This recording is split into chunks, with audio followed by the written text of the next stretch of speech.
Okay, everybody, so this is how much I care about our learning. I'm here at school at nighttime, teaching an empty classroom, no one's here, so that you guys can still learn today even though I can't be with you. So please, please, please pay attention, take good notes, and then please ask really good questions on Canvas, particularly of things that didn't make sense from the video today, so I can know what to bring into next week's lesson, okay? There's a lot we'll be going over, a lot of practice problems, so you should have the practice problem page passed out to you, so you can take notes on here, take them on another page, do the practice problems with us, but you're definitely going to need to practice these things. It's okay if you don't get it at first, that's how AP Chemistry is, but you need to practice it on the homework so we can get better at it, okay? All right, here we go. So chapter 17 deals more with acids and bases. So first off, there's a few kind of side notes in there as well. So the first thing is this thing known as the common ion effect. Now, what the common ion effect is, if you want to write this down up there as like the definition of it,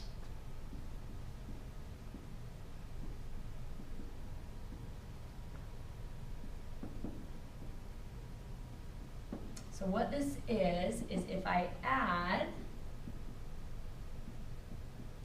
a salt, which once you're going to recognize a salt is going to break apart into ions. So if I add a salt to an acid base, or acid or base solution,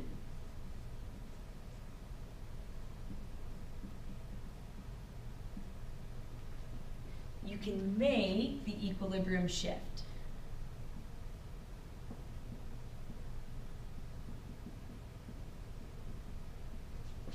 And this idea of equilibrium shifting just goes back to Le Chatelier's principle of how if I add one thing, then it will shift in the other direction. If I remove it, I'll shift too, which I think we've gotten pretty good at from the last test. Now, with this idea of a shift, so right here I have a weak acid, so this is acetic acid. So let's draw a little picture here. So I have my beaker. So inside this beaker is a solution of acetic acid. So HC2H3O2, and then of course it's breaking apart and it's an equilibrium into H plus and acetate ion.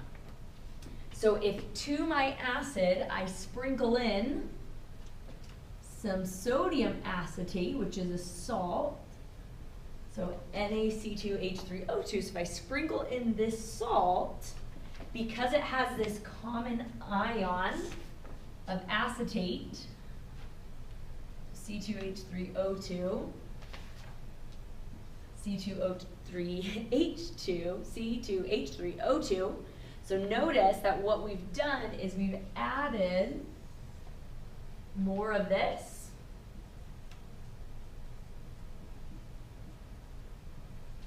So by adding more of this from Le Chatelier's principle, if I add more, it's going to shift to the left.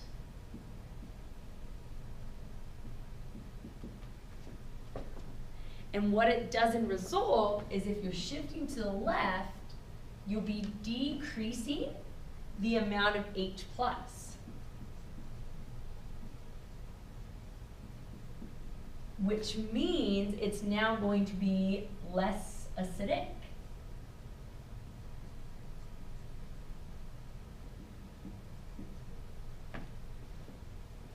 Or in a sense that the pH would actually rise. So something you can do with this idea of the common ion effect is if you sprinkle a salt into an acid or base, you can change the pH level of that acid or base solution, typically making it less acidic or less basic than it was before. So let's take a look at a problem here. So let's look at practice 17.1. So we want to find what is the pH of a solution made by adding 0.3 moles of acetic acid and 0.3 moles of sodium acetate. So just like the ones we talked about, now let's actually calculate what the pH is. So first thing is to find pH, that means we need to find H plus. And because acetate or acetic acid is a weak acid, we have to in a sense set up a rice chart to find that H plus concentration, just like what we did last time. So let's write out our equation. So we're gonna have C2H3O2. I'm going to not include water. So it's breaking apart into H plus and our ion.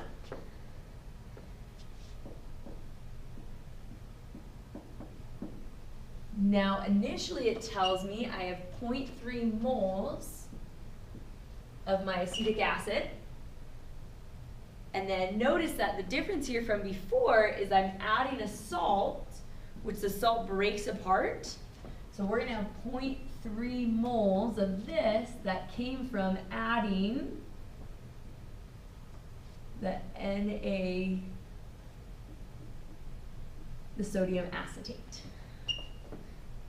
Now, there will be 0 of this in the beginning before it breaks apart.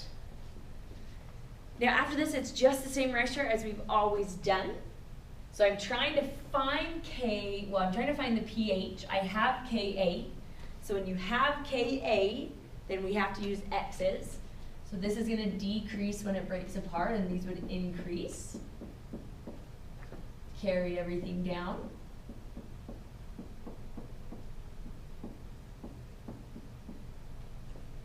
I can now plug that into my Ka expression. So Ka expression is products over reactants.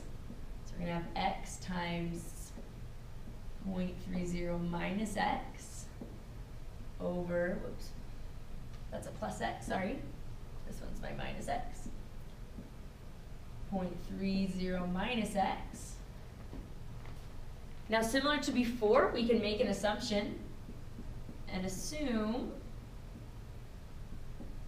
that X is small. So since we're assuming it's small, in a sense, the changes go away. So this would change to X times 0.30 over 0.30, and that's equal to our Ka expression. So 1.8 times 10 to the negative 5. Now, in this particular problem, it happens that it's the same number, so in a sense, those cancel out. So X will equal 1.8 times 10 to the negative 5. Now, remember that our main goal is we're trying to find the pH, and all this tells us is our H plus. So to find pH, we're going to take the negative log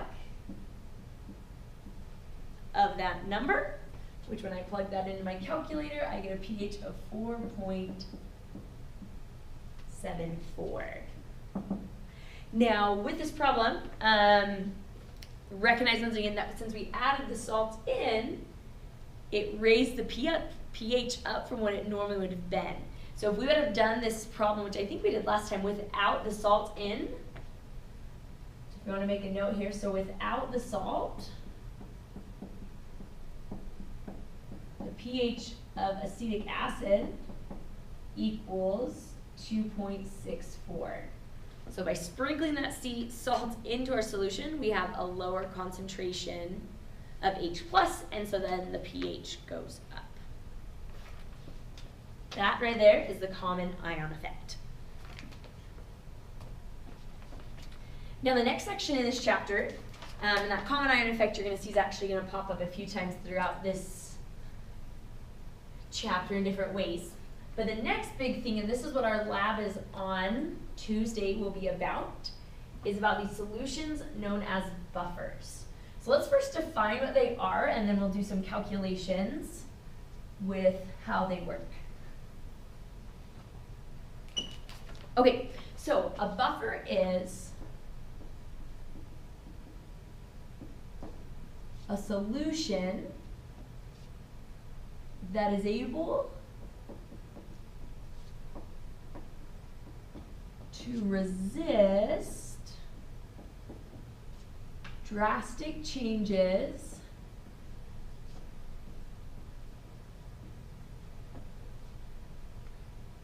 in pH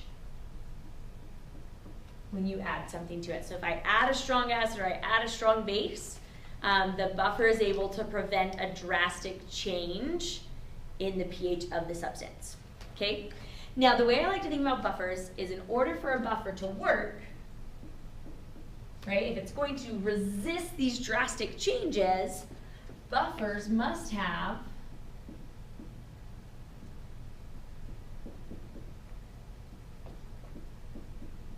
species, so substances in them that can battle, as I like to say, both H plus and OH minus to prevent the pH change. So the buffer has to be able to battle out both of these, because otherwise, if H plus is added, the pH will drop. If OH is added, then the pH will rise. So it has to have something in there that can counteract H plus and OH minus. But what is important is the species can't battle each other.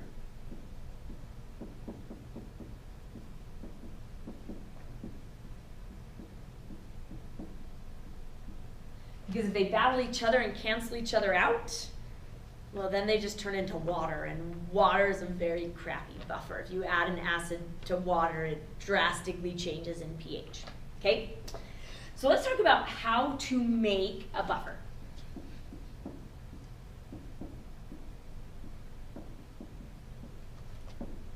And this is part of the lab next time, is with your lab group, is you will write out a procedure for actually making a buffer, given a certain goal that I'll give you. So first method, there's two methods you can use to make a buffer. Method number one is if you mix a weak acid or base, depending on what you want to use, with a common ion.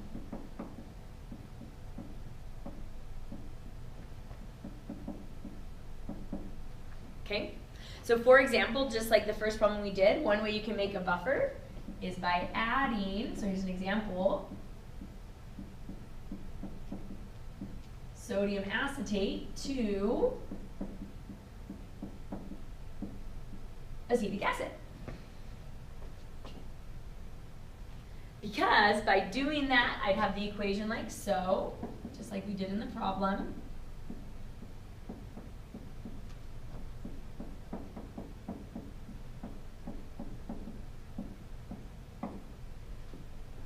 So in this buffer, so this is what my buffer is made up of, is these three substances.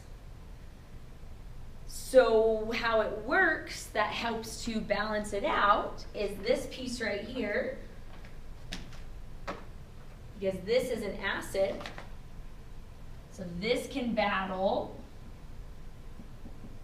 any OH minus that is thrown in, and since this is a conjugate base, this can battle any H plus that is put in. But since it's a conjugate pair, these two things won't neutralize each other. So we have something to battle OH if we add it, we have something to battle H plus if we add it. And that's what makes a good buffer, is to have those two things that can battle both. Okay, the second method for making a buffer, so there's method number one. Second method for making a buffer is we can mix a small amount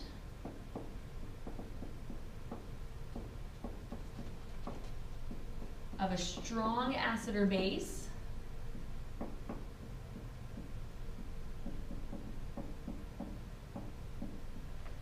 with a weak acid or base.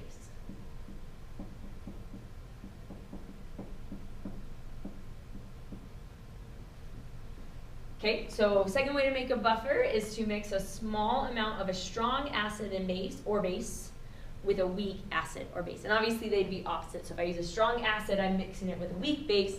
If I use a strong base, I'd be mixing it with a weak acid. So our example here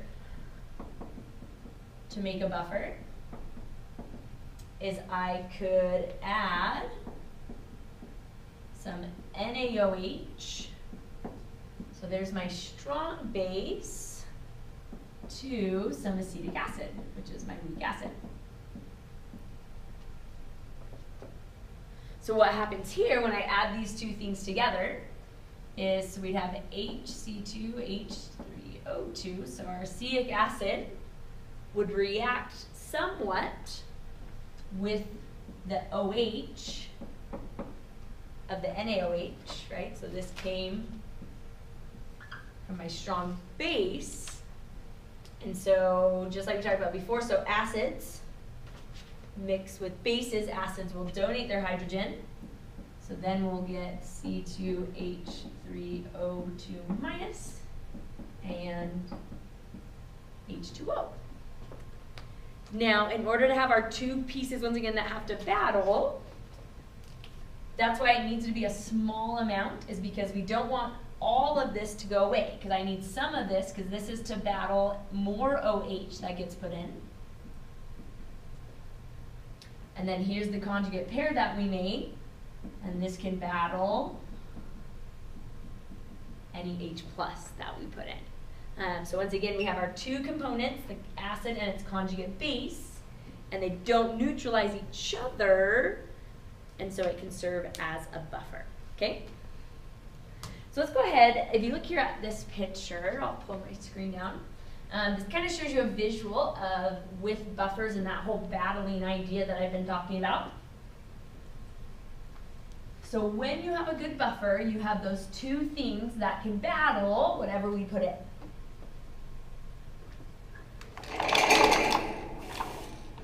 So here's my buffer originally. Okay, so if it's a good buffer, when I add OH, what happens is the HX, the acid, starts battling the OH and prevents it from rising the pH. On the other side, if I add H plus to a buffer, it will start reacting with the conjugate base. And once again, if I use this up, then the pH can't drop. Now, of course, if you keep adding H plus, buffers have limits. They have a buffer capacity. And once you hit that buffer capacity, well, then the buffer fails and the pH will skyrocket one way or the other. But until you run out of your battling pieces, then the buffer will only change ever so slightly in pH. So take a look here at problem 7.2a. And let's calculate the pH of this buffer. So what is the pH of a buffer? That is 0.12 molar lactic acid and 0.1 molar of sodium lactate. And then it tells us the Ka value.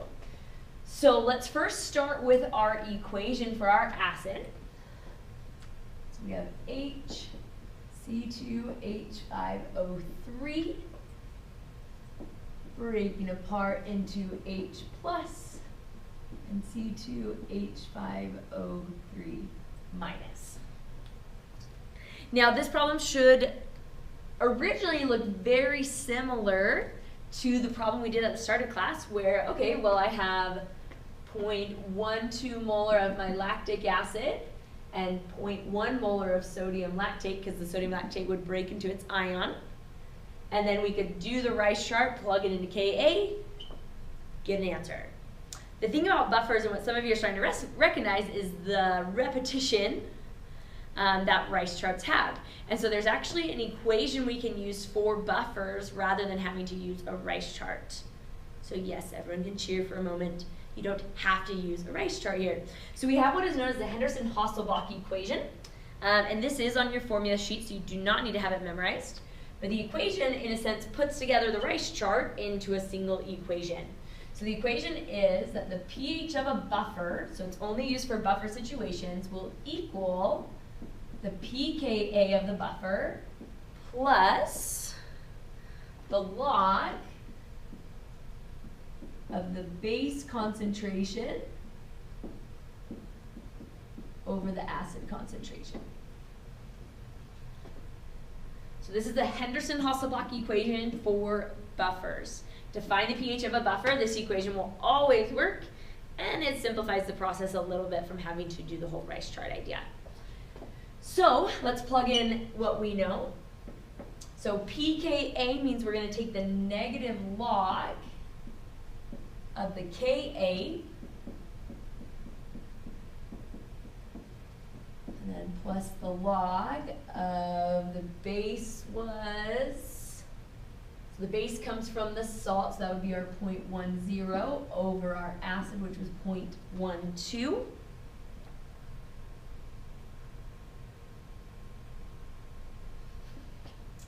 Plug that into our calculator, and in the end, I got a pH of 3.77. So this right here is the pH of our buffer. And so what this tells us also is it tells us the range. So our buffer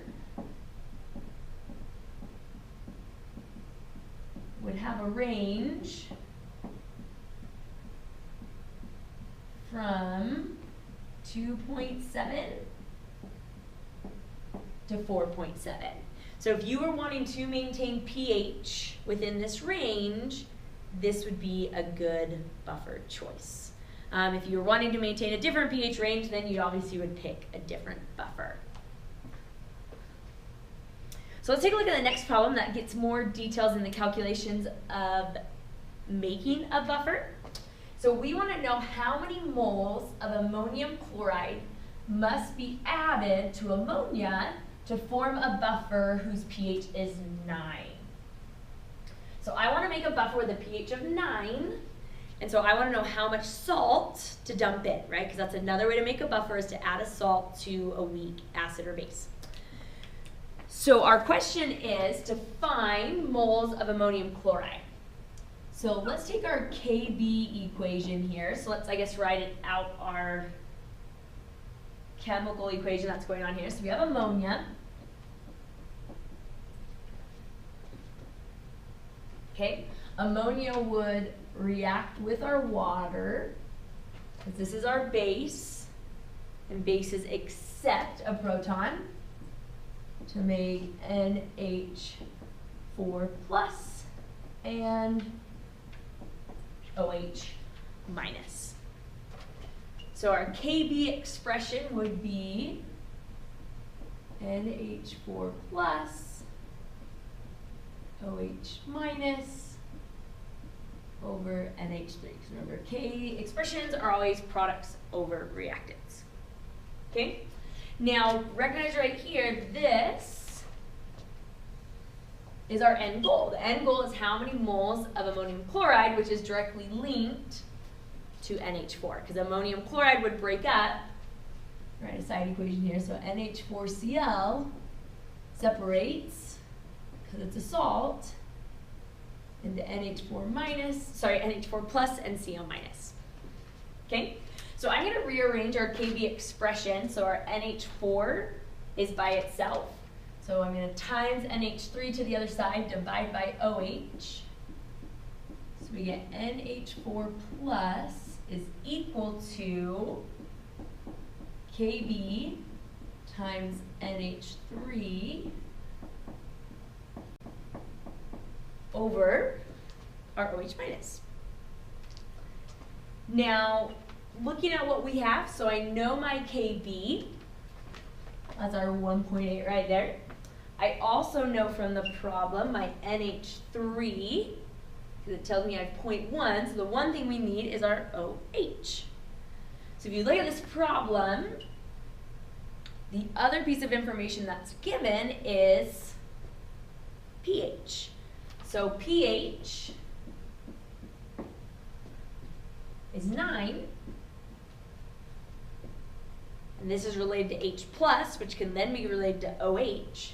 So if the pH is 9, then we could say the POH, right, is 14 minus 9, so the pH is, the POH is 5, so then that means the OH concentration is equal to 10 to the negative POH.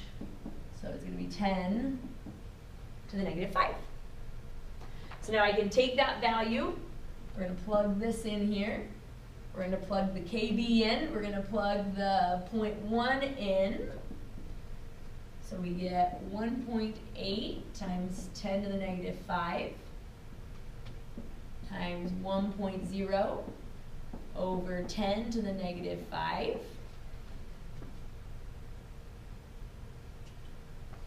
That line for a second. Take all that, plug it in my calculator, and I get a concentration of 1.8 molarity. So this is the concentration of ammonia that's present for this solution, for this buffer. If the question just wants to know moles, remember that this is 0.18 and molarity is moles over liter. So to get to just moles, I look and see that I'm using 2 liters. So if I times this by 2, then in a sense our liters cancel away.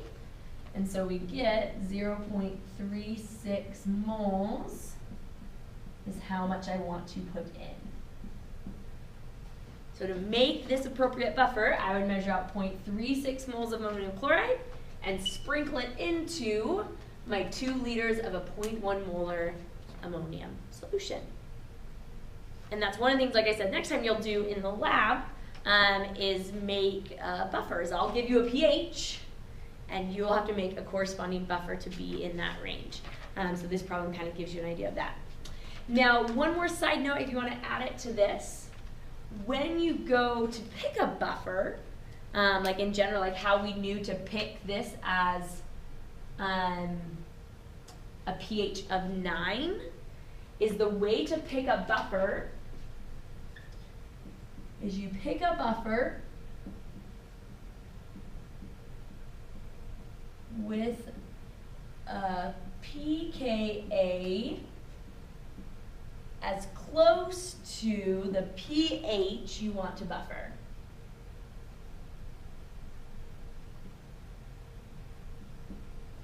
Okay, so to pick a buffer, you pick one with a pKa really close to the pH of what we're trying to balance.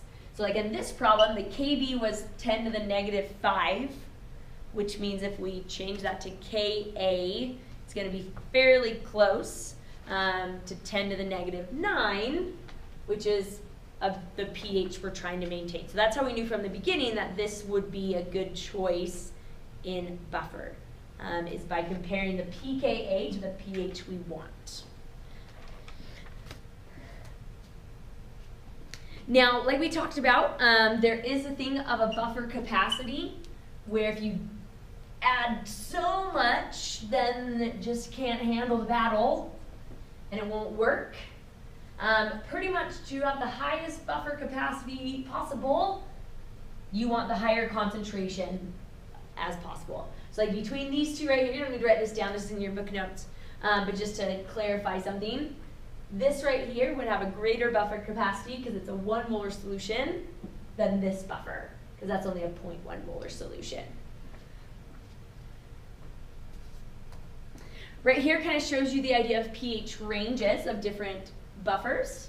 So this is their pKa, and then this is their useful pH range that they buffer between. So we kind of have this 1 plus or minus buffering range.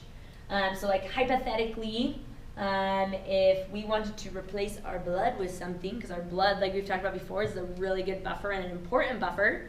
Our blood buffers from between 7.2 to 7.4. I'll double check on that.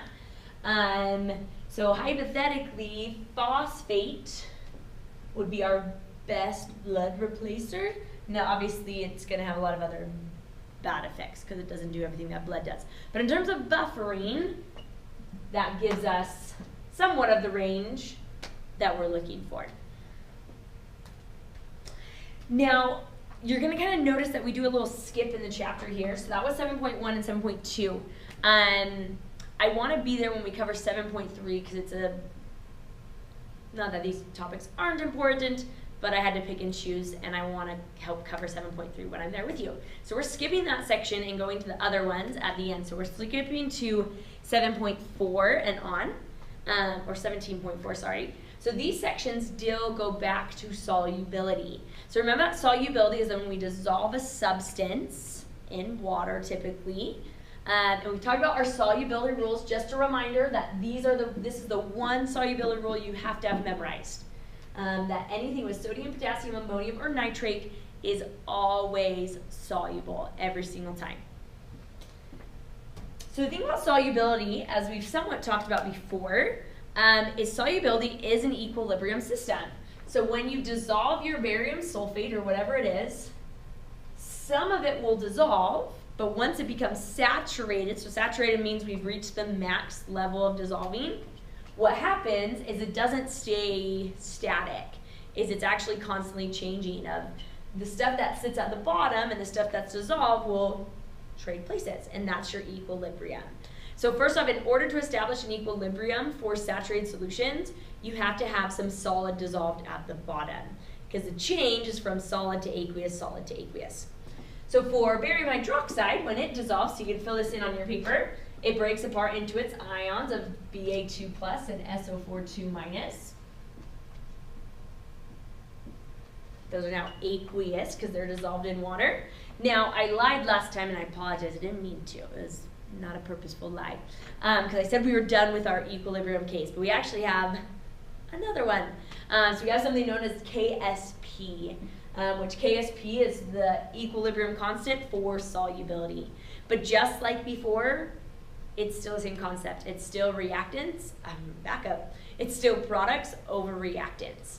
Now, the one thing you gotta remember is that we don't include pure solids in an equilibrium expression. So since barium is a solid, we don't include it. So these equilibrium expressions are actually quite simple because it's our only, I'm gonna write it over here, R2 ion. So the KSP for this reaction would be Ba2+, SO4 2-. And actually KSP expressions will never have a denominator because it's always products over reactants, and for solubility, the reactant is always a pure solid. Now let's take a second here and define this word again of solubility.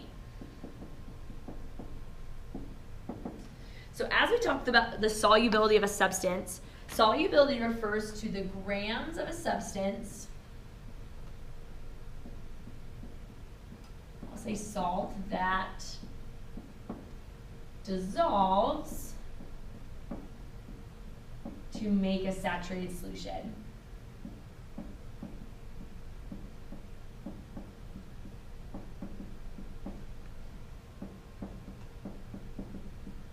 And the units for solubility are grams per liter. So how many grams of salt can I dissolve in a given amount of a liter to make it saturated?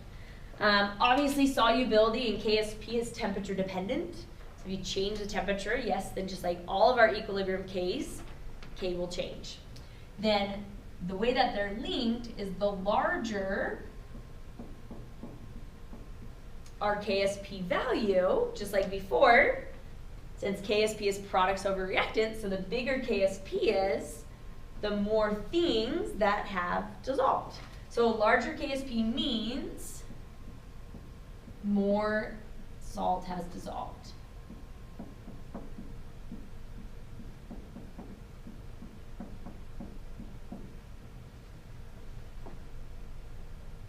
Okay? So take a look here at practice problem 17.4a. So we have solid silver chromate is added to pure water at 25 degrees Celsius. Some of the solid remains undissolved at the bottom of the flask. That sentence right there is telling you that it is saturated. Because if we've put it in, we've allowed it to dissolve, and it won't anymore, that's what that sentence there. If you want to make a little side note, underline that and say that's because it's saturated. Okay, the mixture is stirred for several days so that the equilibrium is achieved. And then when we analyze the solution, we find that the concentration of the silver is 1.3 times 10 to the -4 molarity. And we want to calculate KSP. Now, Very similar to all the other K's with Ka, Kb, Kc, Kp. When we need to find it, you've got it. We need a rice chart. So we have Ag2 CrO4 as a solid, and it's just dissolving. So it's just breaking up in water into Ag+, and there'd be 2 of those when it breaks apart. And our chromate ion.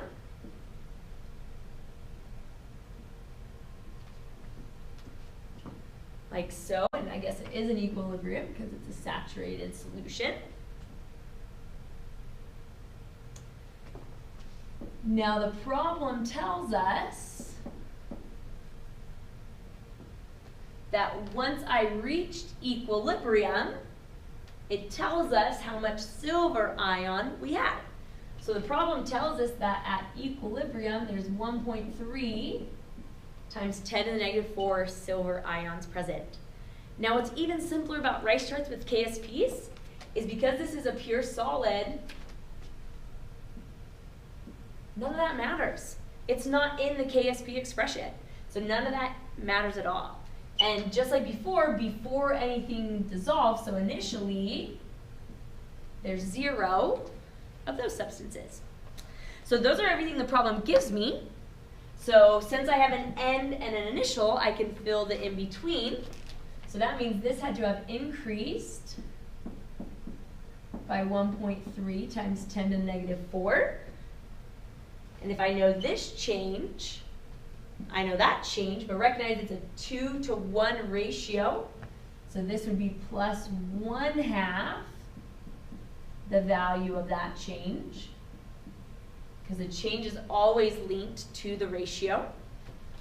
So this ends up being 6.5 times 10 to the negative 5.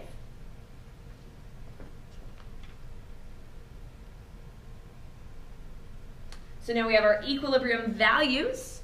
So now we can plug them in. So for KSP, so KSP is going to be equal to Ag plus, now don't forget, coefficient becomes a square. And then our chromate ion. So we'll plug this in here, this in there, and I forgot to calculate the final answer. But when we plug that in,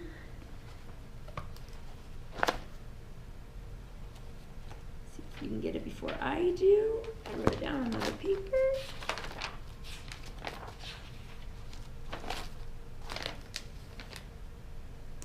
(1.1 times 10 to the negative 12).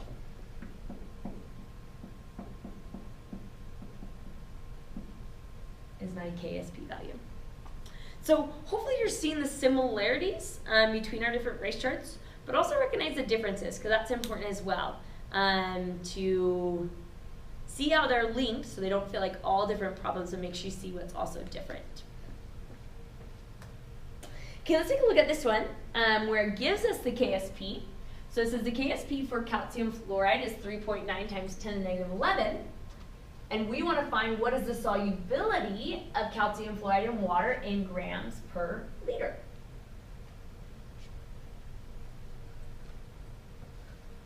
So just be like always, let's write out a balanced equation. It's not really, I guess, an equation because it's just dissolving. So we have calcium fluoride. Whoa, purple marker's dying. So it's breaking apart into Ca2 plus and 2F minus.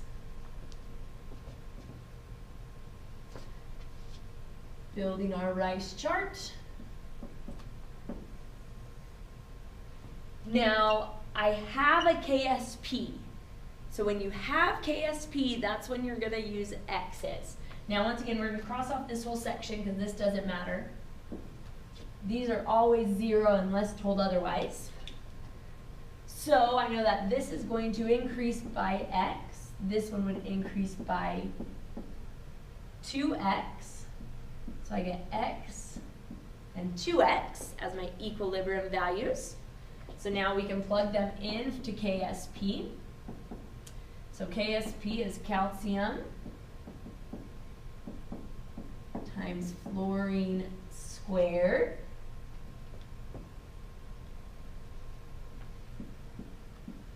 plug in my values. So I'm going to get x times 2x squared. Simplify this to 4x cubed. And I know that the KSP equals 3.9 times 10 to the negative 11. So we're going to divide by 4. And then cube root it. And we get an x value of x equals 2.1 times 10 to the negative 4, and this is moles per liter, because brackets are always in molarity. So if we wanted to, like in this problem, it wants it in grams per liter. So I'm in moles per liter of CaF2. If we take this and times it by its molar mass, because that's in grams per mole, so this is in moles per liter. I don't know if you can see that if I write it over there. So right here. So 2.1 times 10 to the negative 4 moles per liter. If I times that by the molar mass, which is like 78.9 grams per mole, my moles cancel, and then whatever that equals is my grams per liter.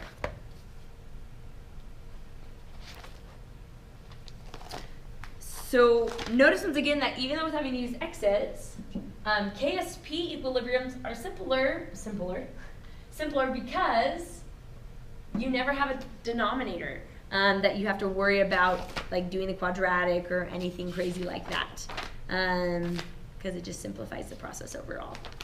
So it ends up being 1.6 times 10 to the negative 2.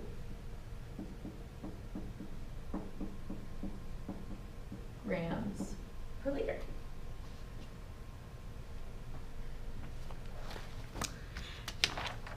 All right, so the final thing we're going to talk about today with solubility are different factors that can affect solubility. So keep in mind, solubility is how well something dissolves. So we're going to talk about what things can you do that make something dissolve worse or better. All right, so if I want to increase my solubility, what are some factors I could change? So the first one on there that can affect solubility is the common ion effect, like we talked about at the beginning of the chapter, and then also kind of with buffers. So for example, with the common ion effect in terms of solubility,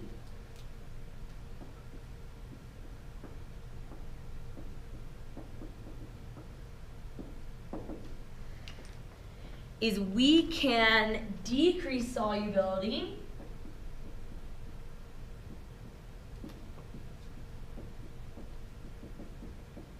by adding a common ion.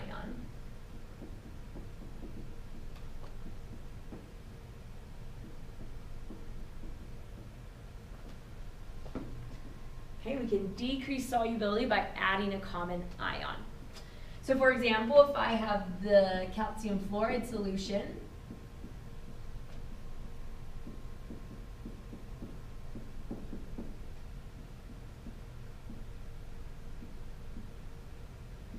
okay, so calcium fluoride breaks up into the calcium ion and 2 fluoride ions. I could decrease the solubility by adding, let's say, some calcium chloride. So if I added calcium chloride to this salt, because in a sense I'm adding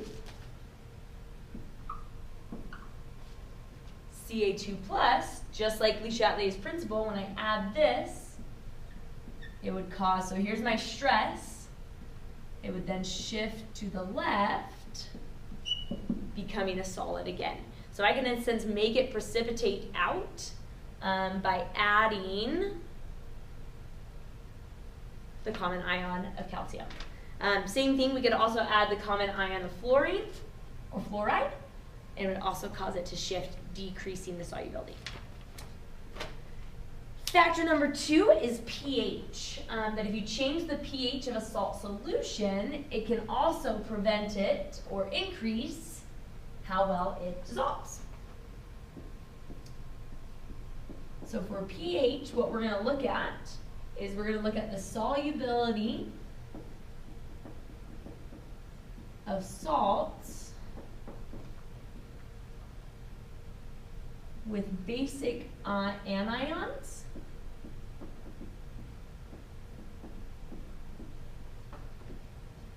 increase. So we can increase the solubility of these salts as H plus increases. Or in a sense, if I put this salt in an acidic solution, I can cause it to dissolve more. More than it at least normally would in just plain water. So for example, let's say I have the salt magnesium hydroxide.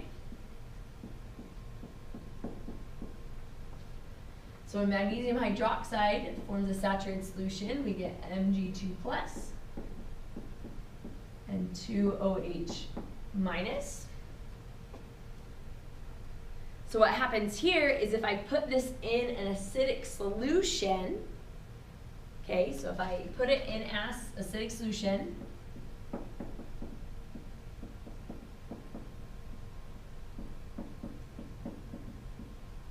the H plus, the acidic solution means it has H pluses floating around. The H plus will react with the OH minus, which removes it. And so when you remove something according to Le Chatelier's principle, it's going to shift back in that direction to rebalance the equilibrium. So in acidic solution for this salt, it would drive the reaction this way, forcing more, because this is our solid, so more of our solid substance would dissolve. Now the last one isn't one that we'll deal with a ton, but I just want to introduce it to you. And it deals with what's known as the formation of complex ions. Now you don't need to write any of this down once again, because it's all in your book notes when you get there. Just want to clarify a few things with it. So the idea of a complex ion is kind of similar to, going back to, once again, that thing we talk about all the time, with like when something dissolves, how water surrounds it with the Mickey Mouses. There's other substances that can form that surrounding effect like our water, and that's what a complex ion is. So for example, let me show you a picture here. So in this solution, the ammonium actually starts to surround the silver, and by doing so, it increases its solubility. So for example, here's our silver chloride in just water, so that you can see that there's a little bit dissolved, but when you add the NH3 starts pulling out the AGs, so in a sense it's removing them, and when you remove something it shifts to make more. So as we remove them, then the solution keeps dissolving them, and so then it forces more to dissolve by these complex ions that are forming. Because once again, it's more of an ion effect because it's just positive held together with a negative, but because in a sense it's removing it from the solution, we get that equilibrium shift. Okay, last question for today. So which of the following substances will be more soluble in an acidic solution than in a basic solution? So what we want to look at here is simply when these salts break apart, if they break apart into something that is considered a basic ion, or you could think like a conjugate base, then it will form better, or it will dissolve better in an acidic solution. If it forms a very bad conjugate base, or in a sense comes from a strong acid, then the pH won't help it. So let's look at the first one here. So nickel hydroxide breaks apart into Ni plus, oops, no parenthesis, 2OH minus. So this OH minus, just like before, can react with the H plus if it's an acidic solution, and reacts with the H plus, and so yes, solubility would increase because it would shift right when the pH goes up. Okay? Next acid is calcium carbonate. Whoops.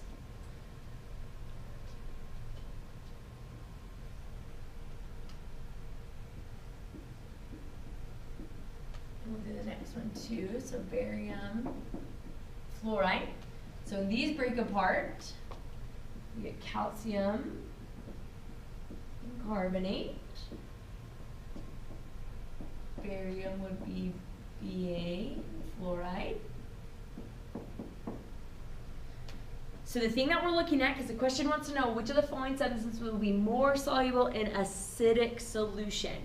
So you're looking at the anion, so the -1. And since both of these come from conjugate, or they are conjugate bases,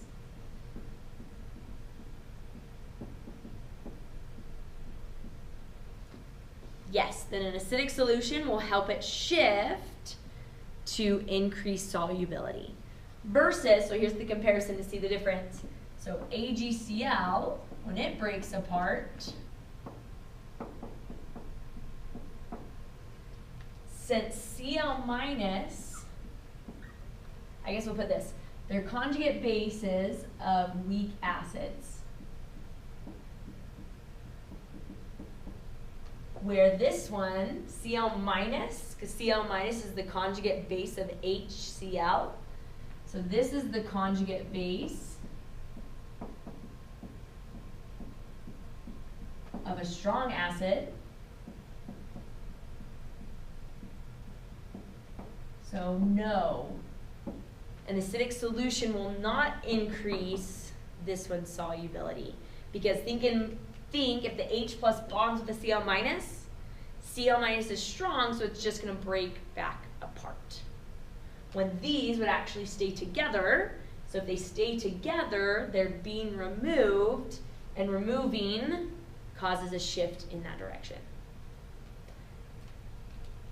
All right. So that's the basics. I know once again that was a lot. I guess that's how AP goes though. You know, you're used to that. But don't feel like you have to have been perfect at it. Once again, post all the questions that you have on Canvas so I can bring in what things didn't quite make sense. Try out the homework. The answers should all be posted, so you can make sure that you're doing it correctly, especially that buffer homework, as that will fit in with the lab next time. Thanks, guys. Oh, you can all have, because I didn't give out any today. If you feel like you focused really good today, you can give yourself up to 5 smiley faces, depending on your focused level. So do an internal evaluation of how many smiley faces you deserve. Hopefully, you all get 5 because you were very focused with our video today. Okay, have a good weekend. See you guys next week.